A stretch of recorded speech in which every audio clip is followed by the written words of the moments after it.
సంవత్సరాల తరబడి ఎన్ని మందులు వాడినా మీ మోకాల నొప్పులు తగ్గట్లేదా? ప్రాణ పెయిన్ క్లినిక్ లో అత్యాధునిక చికిత్స. అమ్మ, మామూలుగా చూసుకుంటే మాట మనిషిని నొప్పిస్తదనమాట. ఏ టాపిక్ తీసుకున్నా మాట మీద ఆధారపడి ఉంటుంది. ఈవెన్ ఇప్పుడు ఇద్దరం డిస్కషన్ చేయాలి అన్నా మనం చెప్పే మాటలతోనే అట్రాక్ట్ అవ్వడము, మనకి బ్యాడ్ కామెంట్స్ రావడం, లేకపోతే మనల్ని అసలు వీళ్ళు పట్టించుకోకపోవడం, ఇవన్నీ ఆధారపడేది ఒక మాట మీదే ఉంటుందమ్మా. సో అంటే అప్పుడు మనం నలుగురిలో అయినా సరే, నలుగురిలోకి వెళ్తే మంచిగా మాట్లాడు అంటారు. నలుగురిలో కాదు, ఇద్దరితో, నువ్వు నెక్స్ట్ తోటి ఎదురు ఉన్న వాళ్ళతో మంచిగా మాట్లాడితే చాలు. నలుగురితో తర్వాత కథ. ఎలా మాట్లాడాలి, ఎలా మాట్లాడకూడదు? మాట అనేది ఎప్పుడైనా సరే సందర్భానుసారంగా ఉండాలండి. ఎప్పుడు మాట్లాడాలి, ఎప్పుడు మాట్లాడకూడదు. నేను చెప్పదలుచుకున్న మాట ఇప్పుడు సరి అయిన సందర్భమా, మీరు నేను చెప్పే మాటను మీరు వినే పరిస్థితిలో ఉన్నారనేది చాలా ఇంపార్టెంట్. సో నోటుకొచ్చిన మాట నాకు ఇప్పుడు తోచింది నేను ఇప్పుడే చెప్పేస్తాను అనే దానికి అర్థం లేదండి. సో కొంతమంది అంటారు ఎప్పటిదప్పుడు చెప్పేస్తే మంచిగుంటుంది, సిచ్యువేషన్ బట్టి మనం మాట్లాడుకోవాలి. సో మాట అనేది చాలా జాగ్రత్తగా మాట్లాడాలి. ఆ మాట వల్ల చాలా అనర్థాలు కూడా జరుగుతాయి. పొరపాటున అంటారు కదా, నోరు జారితే తీసుకోలేము, కాలు జారితే తీసుకోగలమేమో, కానీ నోరు ఒక మాట అయిన తర్వాత, నేను అనేసి వెళ్ళిపోయిన తర్వాత ఆ మాట వల్ల ఎదుటి వాళ్ళు ఎంత బాధపడుతున్నారు అనేది కూడా చాలా ఇంపార్టెంట్. సో అదేంటి, పళ్ళు మన నాలుకలో చుట్టూ ఉన్న పళ్ళు అడిగాయట. నాలుక అడిగిందంట, మీరు ప్రతి ఒక్కటి నాకు చక్కగా నమిలి రుచి చూపిస్తున్నారు, నా పని ఏం లేదు, ఉట్టిగా మింగేస్తున్నాను, మరి మీరు నాకు ఇంత సహాయం చేస్తున్నారు కదా, ఏమైనా హెల్ప్ చేయాలా అని అడిగిందట నాలుక. ఏం లేదు, నువ్వు మాకేం హెల్ప్ చేయకు, నీ నాలుక జాగ్రత్తగా పెట్టుకో. ఎప్పుడైనా మీరు ఆ నాలుక నుంచి మాట వచ్చిందంటే 32 పళ్ళు రాలగొడతానంటారు, మాకు పళ్ళు రాలగొట్టించుకునే పరిస్థితి తీసుకురావద్దు అని చెప్పిందంట. బాగుంది. అట్లాగనమాట. సో నువ్వు మమ్మల్ని ప్రొటెక్ట్ చేయాల్సిందంటే నీ నాలుక జాగ్రత్తగా పెట్టుకో కదా, మేము బాగా నమిలి పెడుతున్నాము, నువ్వు ఉట్టిగా ఏం చేస్తున్నావు, నాలుక మీద వేసుకొని చక్కగా రుచి చూసి మింగేస్తున్నావు. నీ మాట వల్ల నువ్వు పొరపాటున ఒక మాట మాట్లాడితే నీ నాలుక తెగ్గొస్తాను అనరు ఫస్ట్, అది తర్వాత పళ్ళు రాలగొడతానంటాడు. నువ్వు మాట్లాడిన దానికి నా పెళ్ళి ఎందుకు రాలగొట్టించుకోవాలి, అందుకని మాకు నువ్వు అదొక్క సాయం చేయమని చెప్పారంట. సో అందుకని మాట అనేది చాలా జాగ్రత్తగా ఉండాలన్నమాట. సో అట్లాగే ఒక రాజుగారు ఏం చేశారట, ఒక దోషి అన్నమాట, అన్ని తప్పులు చేశాడు, నిరూపించుకున్నారు. సో ఇతనికి ఉరిశిక్ష చేయమని చెప్పారు. ఉరిశిక్ష చేయమంటే ఇక ఆ తాడు లాగే అతను ఇక లాస్ట్ మినిట్ తాడు లాగాడు. తాడు లాగితే అన్ఫార్చునేట్గా ఆ తాడు ఏమైందంటే మధ్యలో తెగిపోయింది తాడు. అతనికి ఊరి పడలేదు. ఊరి పడకపోతే పొయ్యి రాజుగారు ఇలా ఊరి పడలేదు, మరి ఏం చేయమంటే ఇది మాదే తప్పు, తాడు మరి మేము చూసుకోలేదు అన్నారట. అప్పుడు రాజుగారు అనుకున్నారట, ఏమో దైవ సంకల్పం ఇలా ఉందేమో, ఒకవేళ ఇతన్ని నేను తప్పుగా ఉరితీస్తున్నాను అని, ఒక నిర్దోషిని, తప్పు చేయని వాడిని నేను ఉరితీస్తున్నానేమో, అందుకని దేవుడు తప్పించాడేమో, ఇక వదిలేద్దాం ఇతన్ని అని మనసులో అనుకుంటూ ఉన్నాడు. సో చెప్పబోతున్నాడు, సరే వదిలేసిన బాబు, నువ్వు జాగ్రత్తగా ఉండు, లైఫ్లో ఇంకోసారి తప్పులు చేయకు అనబోతుంటే ఆ నోరు ఉంది కదా, అతను అంటాడట, వాడు తప్పించుకున్నాడు, ఏంటి మీ రాజ్యంలో కనీసం తాళ్ళు కూడా సరిగ్గా పెనలేరా, ఎవరు తాళ్ళు పెనలేని వాళ్ళు, నువ్వేం రాజ్యం ఉన్నాయా, నువ్వేం రాజ్యం వెళ్తావు, మీ రాజ్యంలో అసలు తాళ్ళు పెనే వాళ్ళే లేరు, సరిగ్గా ఊరేస్తే ఎట్లుండాలి, ఒక్కసారి తలకాయ పడిపోవాల లోపల అన్నాడట.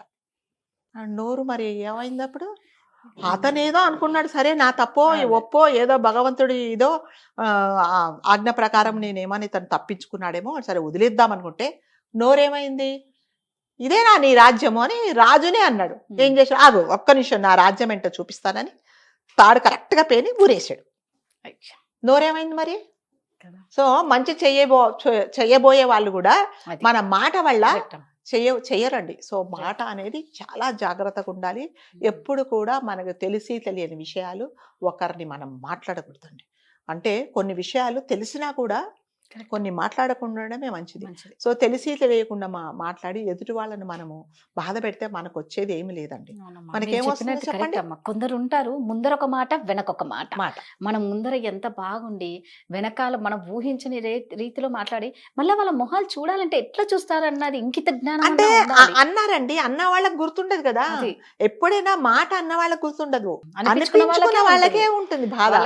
అంటే అది వాళ్ళకి అలవాటే అనడం, అది నోటికి ఏది వస్తే అది మాట్లాడాలి. పాత పడిపోయింది, కొత్త కాబట్టి నేను ఎందుకు మాట్లాడుతున్నాను ఈ మాట, ఇది అవసరమా అనేది మాట్లాడాలి. నా మాట వల్ల ఎదుటి Correct. వాళ్ళు బాధపడుతున్నారా, నాకు తెలిసి మాట్లాడుతున్నానా, తెలియక మాట్లాడుతున్నానా, నేను ఎందుకు ఇప్పుడు మాట్లాడాలి అనేది కూడా అది చాలా ఇంపార్టెంట్ అండి. ఇప్పుడు చూడండి, నేను ఇందాక చెప్పిన దాంట్లో వాడి మాట వల్లే కదా అంతే. మళ్ళీ పోయాడు, మళ్ళీ ఉరికమ్మం ఎక్కాడు. అదే రాజుగారు, ఏదో నా తప్పో తెలియకో, నా బుద్ధి తక్కువై నేను తప్పులు చేశాను, ఇంకోసారి చేయను, క్షమించండి, నన్ను వదిలేశారు అని కాళ్ళకు దండం పెట్టిపోవాలా? వెళ్ళేటప్పుడు నువ్వేం రాజువయ్యా, అవి కూడా చేత కదా అంటే చేశాడు, మరి ఆ మాటే కదా మాట్లాడింది. సో అందుకని మాట అనేది చాలా జాగ్రత్తగా ఉండాలండి. ఆ మాట అంటే మాట ఎలా ఉండాలంటే, చేసినా కూడా నేను చేస్తాను అనే మాట ఉండాలన్నమాట. నేను చేస్తానో తెలియదో తర్వాత సంగతి, నీకేం భయపడకు, నీకు నీ హెల్ప్ కావాలి కదా, నేను చేస్తాను, ఆగు అని చెప్పండి. మీరు ధైర్యం మాటనే కదమ్మా, మాటే కదా ధైర్యం. ధైర్యాన్ని ఇస్తుంది. తర్వాత సరే నువ్వు చేయలేకపోతే, అయ్యో నేను ఆ రోజు ఏదో మాట ఇచ్చాను, నువ్వు బాధలో ఉన్నావు, నేను చేయలేకపోయాను, అది వేరే. ఆ మాట అనేది చాలా ఇంపార్టెంట్ అండి. ఊరికి ఏదో నోరు ఉందని ఇష్టం వచ్చినట్టు మాట్లాడేస్తే కొంతమంది వాగుతారండి, అసలు అర్థం పర్థం ఏమీ లేకుండా మాట్లాడతారు. ఇట్లాగే ఒకసారి ఒక 2 సంవత్సరాల కిందట ఒక ఫంక్షన్కి వెళ్ళాం. ఒక అమ్మాయి 7-8 years అమ్మాయి బర్త్డే అయింది. వాళ్ళ మదర్ చాలా గ్రాండ్గా ఇస్తుంది, ఓన్లీ మాకు తెలిసిన వాళ్ళని పిలిచింది. సో చాలా హ్యాపీగా ఉంది వాళ్ళ అమ్మాయి.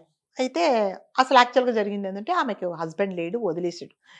ఈవిడేం చేసిందంటే, చిన్న పాప కదా ఇప్పుడే చెప్పడం ఎందుకు అని తర్వాత చెప్దామని చెప్పి ఊరికేనే చెప్పలేదు. మీ డాడీ ఎక్కడున్నారు అంటే, ఎప్పుడు కూడా తండ్రి ఏదో దుబాయ్లో ఉన్నాడో పని చేసుకుంటున్నాడో అని she used to tell. So ఒక అమ్మాయి ఏం చేసింది, ఈమెకు తెలుసు. అయితే ఎవరో వచ్చి, మీ డాడీ రాలేదా ఫంక్షన్కి అని ఎవరో అడిగారు. అంటే వాళ్ళకి నిజంగా తెలియదు పాపం. వాళ్ళ నాన్న, ఈ అమ్మాయికి ఎందుకు తెలుసు, వాళ్ళ నాన్న లేడు, ఎప్పుడో వదిలేశాడని చెప్పిందండి. మాట కదా అదే. వాళ్ళ తల్లికి తెలియదా ఎప్పుడు చెప్పాలి వాళ్ళ కూతురు కనేసి? మాట. ఆ మాట వల్ల ఎంత ప్రమాదం జరిగింది చెప్పండి. అలాంటి చెప్పే సందర్భమా?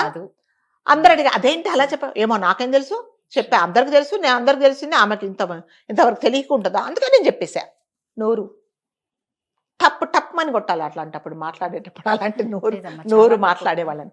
ఆ అమ్మాయి ఆ రోజు ఫంక్షన్ అంతా పాడైపోయి ఏడుసు, అదేంటి నాకు నాన్నలేడా అని పెద్ద గొడవ చేసేసి ఏడ్చేసి పార్టీ మొత్తం పాడైపోయిందండి. ఒకటే మాట, ఒక్క మాట మాట్లాడినందుకు. అవును, నాకు తెలిసింది నేను చెప్పేశాను, రేపొద్దున తెలీదా నీకెందుకు, రేపొద్దున చెప్తుందో చెప్పదో, తల్లి కదా, తల్లిదే కదా బాధ్యత, నీకెందుకు? అందుకని ఎప్పుడైనా సరే అండి, మాట మాత్రం చాలా జాగ్రత్తగా మనం లైఫ్లో ఎవరితోనైనా మాట మాట్లాడితే ఎలా ఉండాలంటే, మీకు నా మీద ఎంత కోపం ఉన్నా కూడా నే మాటే మాట్లాడకు, ఆ కోపం పోయేసి నాకు మీరు హెల్ప్ చేసేలాగా ఉండాలి, అది మాట. నిజంగా అటు చూస్తే మాట వల్ల వాడి ప్రాణం పోగొట్టుకున్నాడా, ఇటు చూస్తే మంచిగా అందరూ నవ్వుతూ ఉన్న సెలబ్రేషన్ లో చిచ్చు పెట్టడం ఇదే. నిజంగా మాటకి అంత శక్తి, పవర్ ఉంటుంది.